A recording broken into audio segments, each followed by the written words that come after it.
আমরা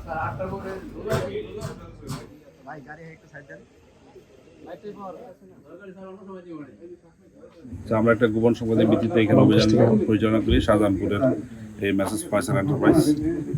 আমরা এসে যে জিনিসটা পেলাম, তারা এখানে পেট্রোল বিক্রি করতেছে 150 টাকা লিটার।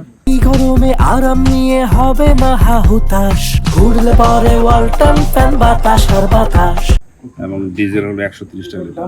এটা সরকারি নির্ধারিত মূল্যটা অনেক বেশি। সরকারি নির্ধারিত মূল্যটা বেশি নেওয়াতে এবং এই যে প্রোডাক্টটা পুরোটাই তেলটা পুরোটাই কালোবাজারিতে আসছে।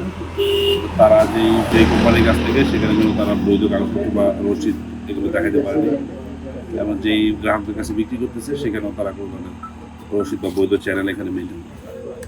সার্বিক বিবেচনা করে আমরা তাকে 50,000 টাকা জরিমানা করেছি এবং পরবর্তী নির্দেশনা অবধি বন্ধ তার তেল বিক্রি বন্ধ থাকে।